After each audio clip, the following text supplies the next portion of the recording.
Hey everybody, Reverend Sam here from Amazing Weddings and Ceremonies.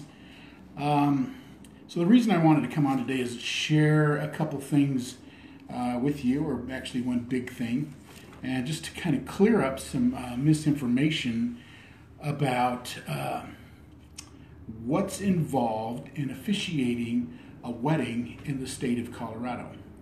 Who can officiate a wedding? That's always a big question, almost daily and weekly. It comes up in some Facebook page or some post. I'll post something and somebody will jump on and say, oh yeah, anybody in Colorado can officiate a wedding.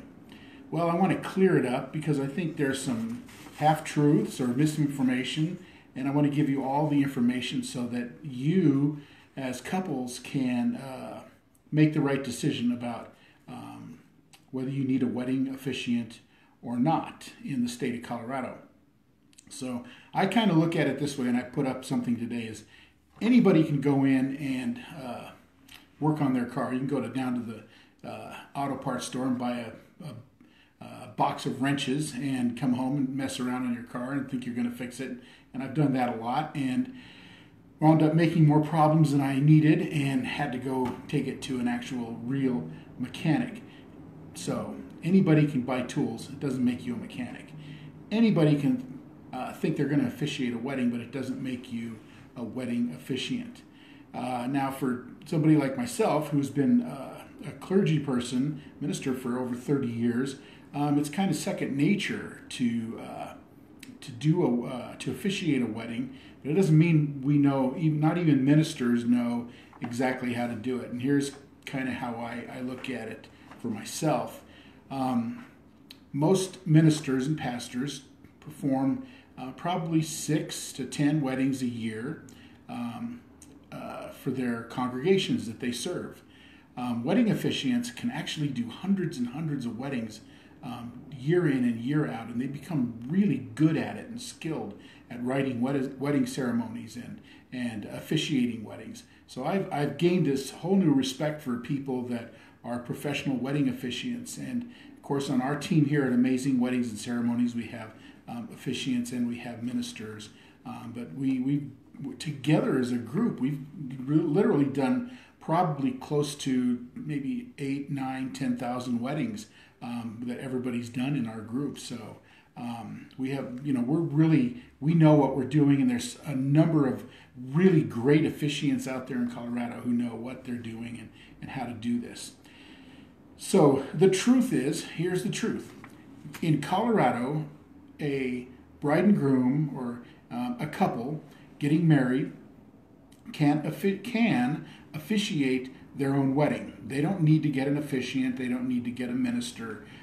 They can officiate and sign their marriage certificate and then turn it in to be recorded and registered by the county clerk. So that's true. And in Colorado, anybody can read a script or a ceremony in the process of performing a wedding. That's true. But here's where it kind of gets a little bit sticky. To sign the marriage as the solemnizing officiant, that's a different story. Years ago when I started out in the ministry, you would be serving a congregation in a state or a county, and you would go down to the county seat and you would have your credentials recorded that you were legitimately ordained minister serving a congregation. Well, hardly anybody does that anywhere. There's probably some places in the country where they do. But to sign the marriage license as the solemnizing minister or officiant, here's the requirements by the state of Colorado. It must be solemnized, a marriage must be solemnized by a judge of the court, a court magistrate, a retired judge, public official whose powers include the solemnization of marriages, by the parties to the marriage, the bride and groom or the couple, in accordance with any mode of solemnization recognized by a religious denomination or an Indian nation or tribe. So that kind of is really broad. It covers just about everybody. So just about anybody can solemnize marriage. It's very broad. But to sign as the officiating minister, you have to fit into that category. So can a person go online and get ordained and officiate the wedding? Yes, that's why so many people in Colorado do. They go online, they get become an ordained minister, sometimes by the Universal Life Church or another ordaining body, and get ordained so they can perform their friends or their family's wedding. And it's perfectly legal. It's exactly the way the state of Colorado the law is written. But that's the only way they can sign the marriage license as the officiating person. So, but there's some other kind of risks that happen. So the responsibility of the officiant is much more than just reading a script and officiating and then signing the marriage license. There are some regulations regarding submitting that marriage license. So the married couple can actually take the license, go down to the county, and have it recorded. Generally, it's the responsibility of the officiant or the minister to make sure that the license is filled out properly and recorded by the county clerk.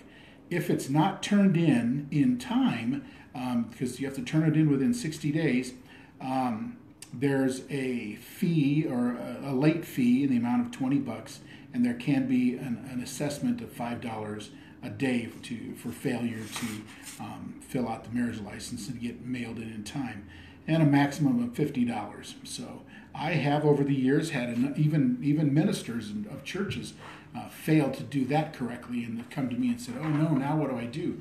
Well, you pay the fine, you go down to the county clerk, and you submit the marriage license. And so it can be a little kind of a sticky issue. So yes, anybody, the married couple can solemnize their own marriage. They can perform their own ceremony. I do get a number of couples that come in and will go, "Well, how do you do that?" Well, it's a little odd when you're trying to be your own officiant and do your own wedding. So let's just kind of, in closing, review who can sign as the officiant on the marriage license. A judge of the court, a court magistrate, a retired judge, public officials. I've done weddings where there's been county, city councilmen and state representatives, but a public official who in their duties has the power to solemnize a marriage. Indian tribe officials and clergy, ministers, pastors, priests, rabbis, all those different categories all have the ability legally to sign as the officiant on the marriage license. And then the couple that are marrying themselves.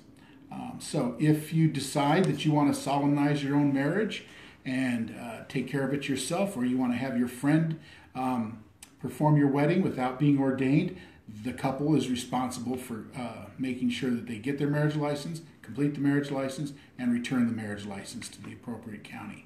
So those are some of the laws regarding marriage license and being an officiant. So when somebody gets on Facebook or in a Facebook group and says, "Oh, anybody in Colorado can perform, can officiate a wedding," it's kind of true, but not completely true. So I just want to encourage everybody to get all the facts. And so one other thing is, if you are going to be officiating a friend's wedding or a relative's wedding, that's fantastic. If you've never done a wedding, give us a call here at Amazing Weddings and Ceremonies, and we can train you. We can help you get ordained to officiate that wedding, and it will helps make sure that you do it right and you do it well, and that's the most important thing. So keep those things in mind. Those are the Colorado marriage laws regarding the ceremony, and if you have any questions, you're more than welcome to give us a call here at Amazing Weddings and Ceremonies, and we will definitely help fill in the blanks. But I just want to put out a shout out also for all the other wedding officiants that are out there in Colorado, and we're friends with a number of them. There's some amazing wedding officiants. They're professional. They're great. They love it. They write amazing, wonderful, beautiful wedding ceremonies. Use them. So Let your family be the family and enjoy the day, enjoy the moment. And, if you sometimes they don't want to be the actual officiant of your wedding. But if they do and they need some help, give us a call. If you need some help, give us a call here at Amazing Weddings and Ceremonies. 720-799-1711. You can talk to me, Reverend Jesse, or our operations manager, Danny, and we'll help get you all squared away. So I hope you have a great day. We're getting ready to launch and go into full swing for our 2019 wedding season. And so we'll try to keep you guys abreast of what's going on. But if you have any questions about your wedding, give us a call here at Amazing Weddings and Ceremonies. God bless. Have a great day. Bye.